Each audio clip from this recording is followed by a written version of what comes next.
Welcome dear students, good morning all of you. 11th class Hindi medium में chemistry के first chapter basic concept of chemistry का third lecture लेके आज हम उपस्थित हैं।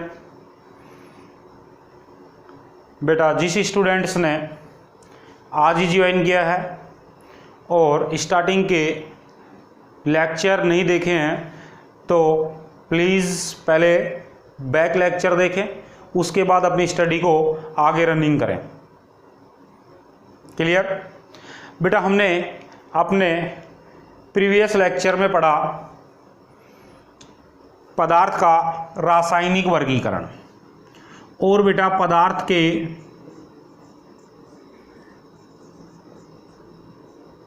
रासायनिक वर्गीकरण में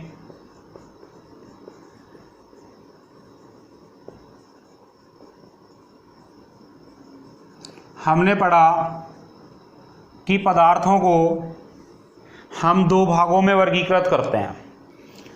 अच्छा, मेन पॉइंट क्या है कि रासायनिक वर्गीकरण का मेन आधार क्या था बेटा? पदार्थों का रासायनिक संगठन। रासायनिक संगठन के आधार पर पदार्थों को हमने दो भागों में विभाजित किया। क्लियर बेटा? कितने भागों में विभाजित किया? दो भागों में।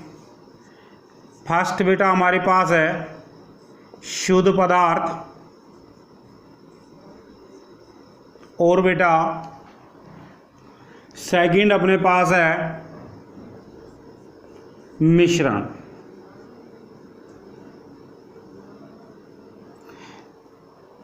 क्लियर? कितने भागों में विभाजित किया बेटा हमने? दो भागों में। अब हम बात कर लेते हैं शुद्ध पदार्थ का मतलब है कि इनमें केवल एक ही प्रकार के अवयव उपस्थित होंगे।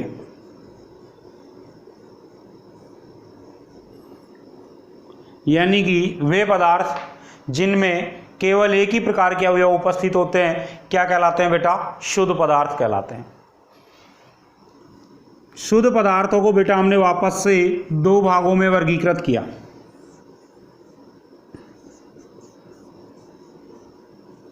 एक होते हैं एलिमेंट्स, तत्व, और बेटा सेकंड होते हैं यौगिक। क्लियर? बेटा यदि हमारे पास एक ही प्रकार के परमाणु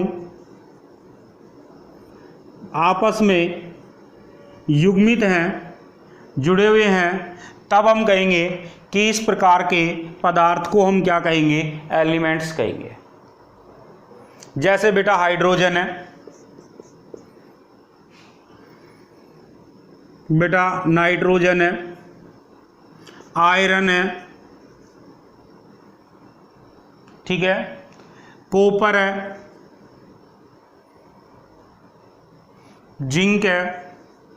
इनमें केवल एक ही प्रकार के परमाणु हैं। जैसे आयरन की कोई हम प्लेट देखें तब हम क्या कहेंगे बेटा? कि उसमें आयरन के परमाणु, असंख्य परमाणु आपस में जुड़े हुए हैं और एक पूरी प्लेट का निर्धारण कर रहे हैं। तब हम कहेंगे कि उसमें प्रत्येक कण जो है वो किसका है? आयरन का है।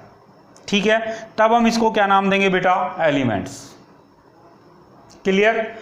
एलिमेंट्स जो हैं इनको हम बेटा आगे तीन भागों में विभाजित कर देते हैं। ठीक, सबसे पहले हम बात करें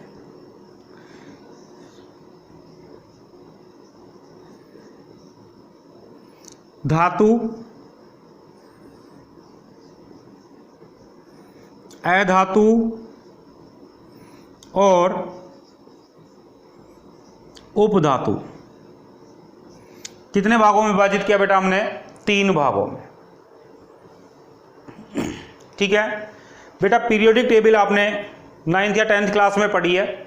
पीरियोडिक टेबल में हमारे पास 18 ग्रुप हैं और 7 आवर्त हैं। आधुनिक पीरियोडिक टेबल में अपने पास 18 ग्रुप होते हैं, 7 आवर्त होते हैं। बेटा यहाँ पर हमारे पास इन ग्रुपों में इस तरीके से एक सीढ़ी नुमा लाइन हमने खींची है। इसके इधर जितने भी होते हैं ये सारे मेटेलिक हैं, यानी कि धातु हैं। इसके इधर जितने भी हैं राइट साइड में ये सारे अधातु होते हैं, नॉन मेटल्स होते हैं।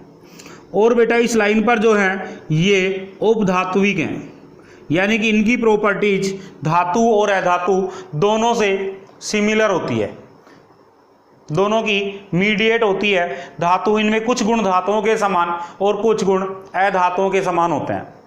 ठीक है बेटा, इसलिए इनको हम क्या बोलते हैं? उपधातु। ठीक है, हम क्या कहेंगे बेटा, धातुएं जो हैं ये रूम टेम्परेचर पर कठोर होती हैं। ठीक है, ठोस हैं। इनके गलनांक और क्वथनांक, गलनांक यानी मेल्टिंग पॉइंट और क्वथनांक यानी बॉइलिंग पॉइंट अपेक्षाकृत उच्च होते हैं। ठीक है, इनमें आघात वर्धनीय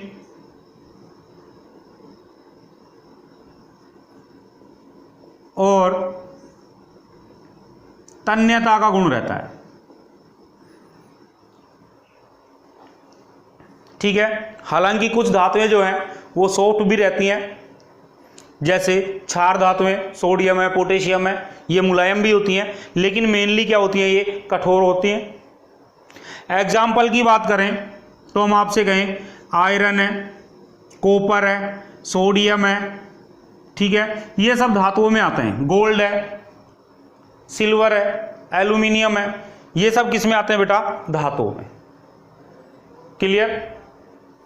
चलें आगे। फिर हम बात करते हैं बेटा अधातु की।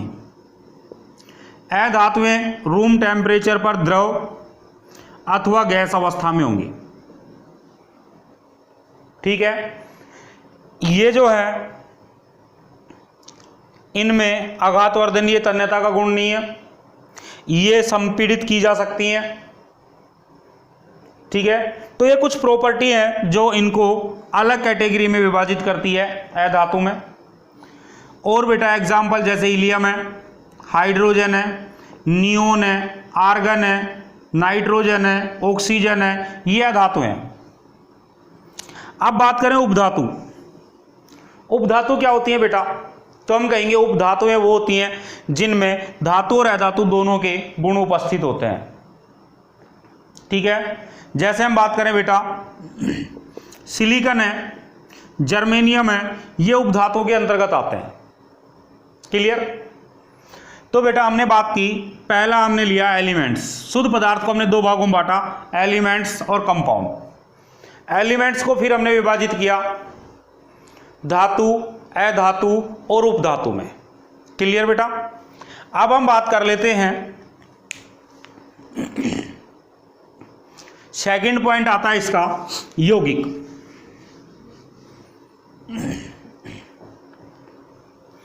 देखें बेटा यौगिक क्या होते हैं, तो हम आपसे कहेंगे विभिन्न प्रकार के परमाणु जब आपस में जुड़ेंगे तो जुड़ करके एक नए पदार्थ का निर्माण करेंगे। जैसे मैंने आपसे कहा नाइट्रोजन और हाइड्रोजन का युग्मन हुआ और बेटा ये अमोनिया बनाएंगे NH3। चलिए कोई नहीं, एक एग्जाम्पल और लेते हैं, सिंपल सा एग्जाम्पल। हाइड्रोजन और ऑक्सीजन आपस में जुड़ करके बेटा जल के अणु का निर्माण करते हैं। क्लियर है या नहीं है? चलो आगे। अब हम कहेंगे कि इस जल में हाइड्रोजन और ऑक्सीजन के परमाणुओं का अनुपात 2:1 है, यानी कि इनमें परमाणु आपस में एक निश्चित अनुपात में सहयोग करके एक नए पदार्थ का निर्माण कर रहे हैं। तो बेटा ये जो अणु बन गया, ये अणु किसके अंतर्गत आएगा? यौगिक कहलाएगा। दूसरी बात बेटा, यौगिक के गुण, अवयव के जो गुण हैं, कौन कौन से अवयव होते हैं इसमें? हाइड्रोजन और ऑक्सीजन, इन दोनों के गुणों से भिन्न होंगे। जैसे हाइड्रोजन की बात करें, हाइड्रोजन ज्वलनशील गैस है।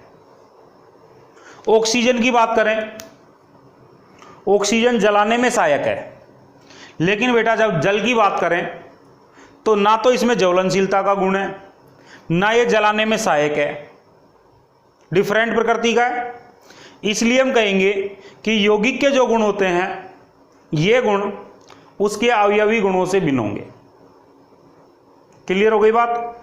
एक पॉइंट और बेटा इसमें इंपॉर्टेंट नोट करने का है कि यौगिक जो हैं इनको किसी भी भौतिक विधि से पृथक नहीं कर सकते।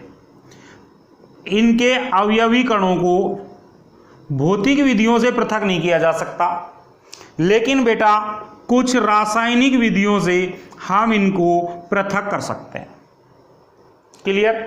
जैसे मैं बात करूं बेटा, कार्बन प्लस ऑक्सीजन मिलके कार्बन डाइऑक्साइड बनाती हैं, ठीक है। तो कार्बन डाइऑक्साइड क्या हो गया बेटा, यौगिक। जब एक ही प्रकार के परमाणु उपस्थित हैं, जैसे बेटा अब हाइड्रोजन को मैंने H लिखा है एलिमेंट्स के रूप में, हाइड्रोजन को अणु के रूप में लिखते हैं, तब हम यहाँ पर H2 लिखेंगे। तो ये भी एक अणु है, लेकिन ये अणु किसके अंतर्गत काउंट हो रहा है, एलिमेंट्स के अंतर्गत। और बेटा जब अलग अलग परमाणु आपस में जुड़ करके जिस अणु का निर्माण कर रहे हैं, ये किसके अंतर्गत है, यौगिक के अंतर्गत। क्लियर हो गई बात। अब हमारे पास आता है बेटा मिश्रण। मिश्रण हमने क्या कहा कि हमने कहा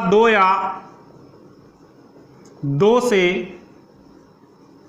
अधिक अवयव, दो या दो से अधिक अवयव परस्पर जुड़कर मिश्रित होकर नए पदार्थ का निर्माण करते हैं, और इस नए पदार्थ को हम कहते हैं मिश्रण। क्लियर है बेटा। अब हम कह दें कि मैंने नमक को जल में मिला दिया। अब बेटा दो पदार्थ हैं मेरे पास, नमक प्लस जल। दोनों को मिलाने के बाद साल्ट वाटर बना, लवणीय जल बना। ये हमारे लिए क्या हो गया, मिश्रण। क्लियर है बात। चलिए नेक्स्ट एग्जांपल लेता हूं बेटा। जल में रेत मिश्रित की हमने, तो बेटा ये भी दो अवयव मिल गए, दो पदार्थ मिल गए, तब हम कहेंगे क्या कहलाएगा, मिश्रण। अब देखो नमक को जल में घोला मैंने। क्लियर है बेटा। नमक और जल आपस में घुलेंगे कि नहीं घुलेंगे। जल लेते एक पात्र में, उसमें नमक डालें कुछ मात्रा में, तो बेटा नमक धीरे धीरे जल में घुल जाएगा पूर्ण रूप से, और विलयन जो हमारे पास पूरा जो मिश्रण बना है, ये मिश्रण पूर्ण रूप से समरूप होगा। इसके प्रत्येक भाग के गुण समान होंगे। तब बेटा हम कहेंगे कि ये मिश्रण हमारे लिए हो गया समांगी मिश्रण।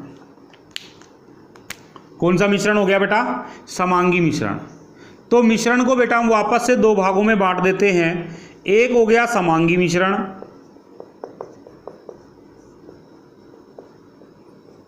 और बेटा दूसरा देखो जिसमें हमने जल में रेत घोली।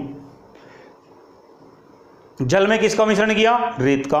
रेत जल में घुलेगी क्या, नहीं घुलेगी।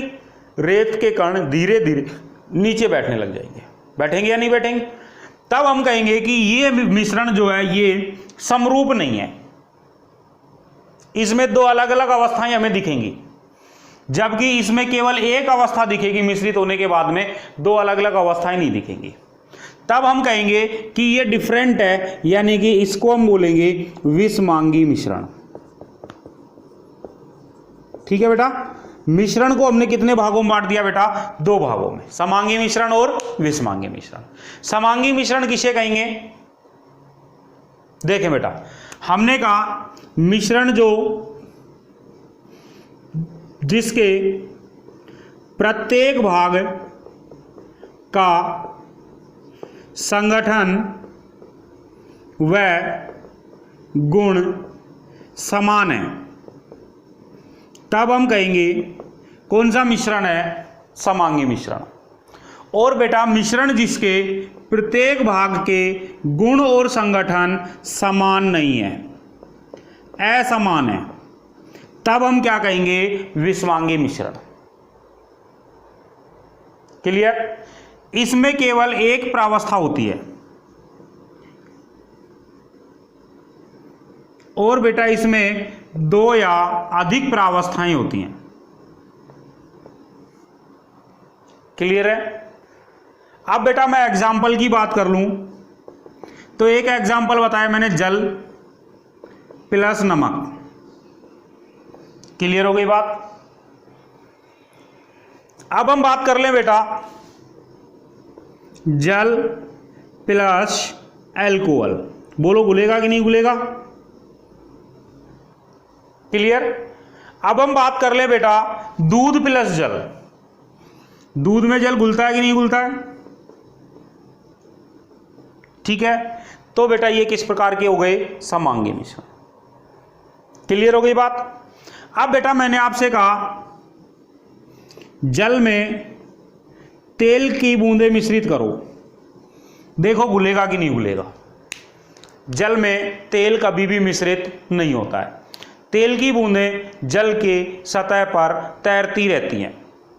ठीक है बेटा? तब हम कहेंगे ये कौन सा मिश्रण बन गया? विषमांगी मिश्रण।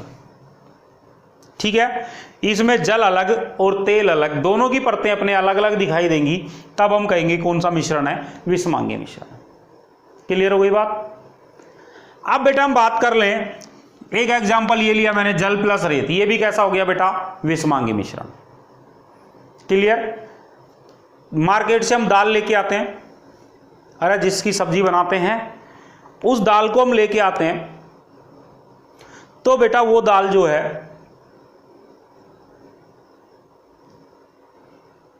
कुछ मात्रा में उस दाल में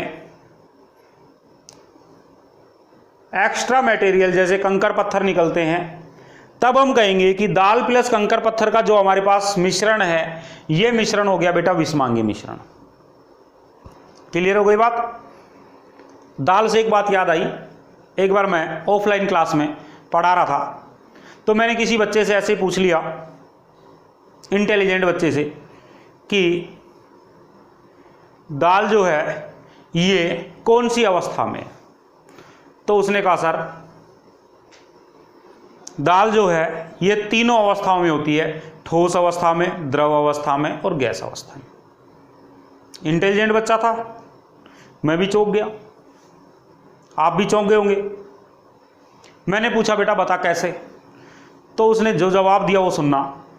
उसने कहा सर जब दाल पापा मार्केट से लेके आते हैं तो ये ठोस अवस्था में होती है, जब इसको मम्मी कुकर में पका देती है तो ये लिक्विड अवस्था में आ जाती है, और जब हमारे दादाजी इसको खा लेते हैं तो उनके पेट में जाने के बाद ये तीसरी अवस्था में आ जाती है सर। चलिए खैर कोई बात नहीं, वापस आइए। हमने कहा बेटा सबसे पहले हम पढ़ रहे थे पदार्थ का रासायनिक वर्गीकरण, किस बेस पे हुआ? रासायनिक संगठन के आधार पर। किसके आधार पर हुआ बेटा? रासायनिक संगठन के आधार पर। क्लियर हो गई बात? रासायनिक संगठन के आधार पर बेटा हमने पदार्थ को कितने भागों में बांटा? 2 भागों में। फर्स्ट हमने कहा शुद्ध पदार्थ, सेकंड हमने कहा मिश्रण। क्लियर हो गई बात? शुद्ध पदार्थ में हमने कहा यह केवल एक ही प्रकार के अवयवों से मिलकर बना होगा। क्लियर? जैसे मैंने आपसे कहा एक ही प्रकार के परमाणु यदि आपस में जुड़ते हैं तब ये क्या बनाएंगे? एलिमेंट बनाएंगे। 2 या 2 से अधिक प्रकार के परमाणु आपस में जुड़ करके एक अणु का निर्माण करते हैं बेटा, तब ये क्या बनाएंगे? यौगिक। यानी कि शुद्ध पदार्थ 2 भागों में बांट दिया हमने, एलिमेंट्स और कंपाउंड में। एलिमेंट्स जो है बेटा इनको वापस हमने 3 भागों में डिवाइड किया, धातु, अधातु, उपधातु। क्लियर हो गई बात? अब हम बात करेंगे बेटा सेकंड यौगिक।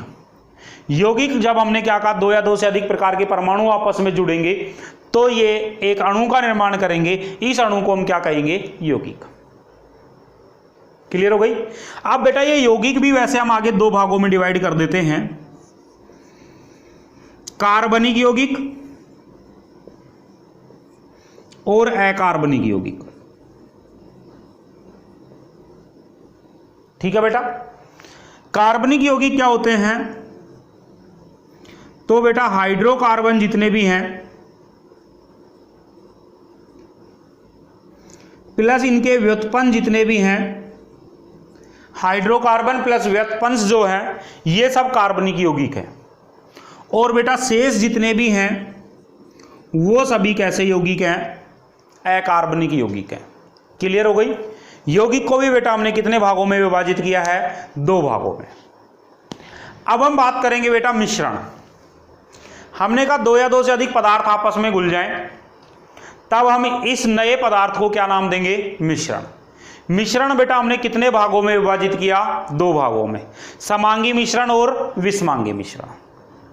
क्लियर हो गई बात? समांगी मिश्रण और विषमांगी मिश्रण। ठीक है। हमने कहा समांगी मिश्रण यानी कि वह मिश्रण जिसके प्रत्येक भाग का रासायनिक संगठन व गुण क्या होते हैं? समान। यानी कि इस मिश्रण में प्रत्येक पदार्थ जो है आपस में मिश्रित होकर के एक प्रावस्था का निर्धारण कर देते हैं। यानी कि मिश्रण पूर्ण रूप से समरूप दिखाई देगा, ऐसे मिश्रण को हम क्या कहेंगे? समांगी मिश्रण। और बेटा समांगी मिश्रण जो होता है, इस समांगी मिश्रण को हम विलयन भी कहते हैं। तो आपसे पूछा जा सकता है विलयन किसे कहते हैं, तब हम कहेंगे समांगी मिश्रण क्या कहलाता है? विलयन कहलाता है। दूसरा आया बेटा विषमांगी मिश्रण। जब वह मिश्रण जिसके प्रत्येक भाग का संगठन और गुण अलग अलग होते हैं क्या कहलाएगा बेटा? विषमांगी मिश्रण। ठीक है। विषमांगी मिश्रण को बेटा हम कोलोइड भी बोल देते हैं।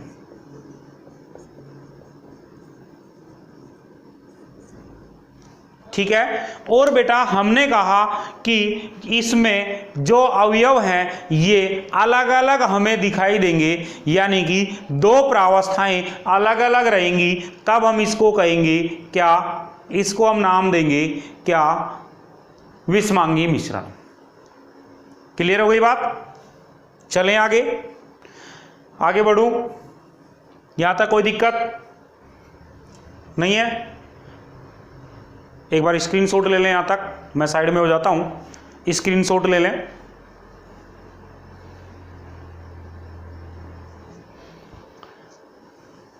अब बेटा मैं कुछ एग्जांपल्स की बात करता हूं। यहां तक हम कुछ क्वेश्चंस देखें तो बेटा एक बात ध्यान रखना, काफी कंफ्यूज करने वाला क्वेश्चन होता है एक तो गोल्ड के लिए। ठीक है। और गोल्ड के लिए क्वेश्चन क्या होता है बेटा? गोल्ड की शुद्धता का मापन करते हैं कैरेट में, और प्योर गोल्ड होता है 24 कैरेट।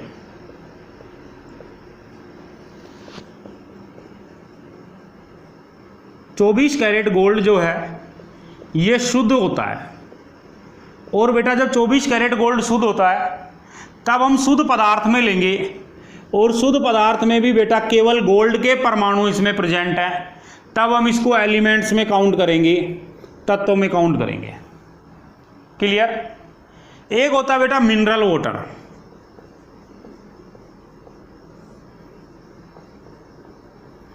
तो बेटा मिनरल वाटर यानी शुद्ध जल, यानी कि बेटा ये काउंट होगा किसमें? यौगिक में। क्लियर है? अब बेटा एक बात आती है, 24 कैरेट गोल्ड के अलावा कोई अन्य गोल्ड दे दिया जाए, 22 कैरेट, 20 कैरेट, 18 कैरेट गोल्ड, ये सब हमारे लिए मिश्रण होंगे। और बेटा ये होंगे क्योंकि शुद्ध गोल्ड के कभी भी आभूषण नहीं बनाए जाते, इसमें कॉपर मिश्रित किया जाता है, और ये मिश्रण समांगी मिश्रण होता है। क्लियर? तो बेटा ये तो आते हैं मिश्रण के अंतर्गत। किसके अंतर्गत आते हैं? मिश्रण में। लेकिन जब बात करें 24 कैरेट गोल्ड की, तब ये किस में आएगा बेटा? शुद्ध पदार्थ में। और शुद्ध पदार्थ में भी क्या कहलाएगा? एलिमेंट्स। मिनरल वाटर बेटा शुद्ध पदार्थ है, क्या कहलाएगा? यौगिक। टैप ऑफ वाटर बेटा नल का पानी या नल में जो जल आता है, ये नल का पानी बेटा ये मिश्रण है। लेकिन बेटा कौन सा मिश्रण है? ध्यान रखना, विषमांगी, क्योंकि इसमें रेत मिट्टी के कण होंगे जो पूर्ण रूप से इसमें मिश्रित नहीं रहेंगे। क्लियर हो गई बात? दूसरी बात, हमने कहा बेटा एलिमेंट्स जो था इसको हमने 3 भागों में बांटा, धातु, अधातु और उपधातु में। मैंने आपसे कहा था कि बेटा धातुएं जो हैं ये ठोस होती हैं। एक लिक्विड धातु का एग्जाम्पल बता दो, द्रव धातु का एग्जाम्पल बता दो, तो बेटा द्रव धातु हो गई पारा, मरकरी। सिंबल क्या है बेटा? Hg। क्लियर? 2-3 बातें और पूछ लेता है। सर्वोत्तम चालक कौन सी धातु है? तब हम कहेंगे बेटा सिल्वर, Ag। सिल्वर का संकेत क्या है? Ag। ध्यान रखना बेटा, अभी मैंने कहा गोल्ड, Au। सिल्वर का संकेत क्या है? Ag। क्लियर हो गई बात? हम बात करें बेटा यहीं पे सर्वाधिक मेल्टिंग पॉइंट, गलनांक सर्वाधिक किसका है? प्लेटिनम का। और सर्वाधिक कठोर कौन सी है? तो पैलेडियम। क्लियर? ऐसी धातु जो रूम टेम्परेचर पर द्रव अवस्था में है, Hg। सर्वोत्तम चालक कौन सी धातु है? Silver, Ag। मेल्टिंग पॉइंट उच्च किसका है? प्लेटिनम और पैलेडियम का। और बेटा सर्वाधिक कठोर कौन सी है? पैलेडियम। अब बात कर लेते हैं अधातुओं में। ठोस अधातु कौन सी है? तो बेटा याद रखना आयोडीन। ठीक है? प्रकृति का सबसे कठोर पदार्थ बेटा ध्यान रखना डायमंड होता है, हीरा होता है, केवल पदार्थ की बात करें। लेकिन जब धातु की बात करें Hg है, ठोस अधातु की बात करें I2 है, आयोडीन है। कार्बन का अपर रूप जो कठोर होता है तब हम कहेंगे बेटा डायमंड है। ठीक है? उपधातुएं क्या हैं? उपधातुओं में बेटा हमने कहा इनमें धातु और अधातु दोनों के मिश्रित गुण हैं। क्लियर हो गई बात? अब मैं आपसे नेक्स्ट बात कर लेता हूं बेटा, वायु जो है ये भी मिश्रण है और बेटा इसको हम बोलते हैं समांगी मिश्रण। कौन सा मिश्रण है? समांगी। क्लियर हो गई बात? चलें आगे।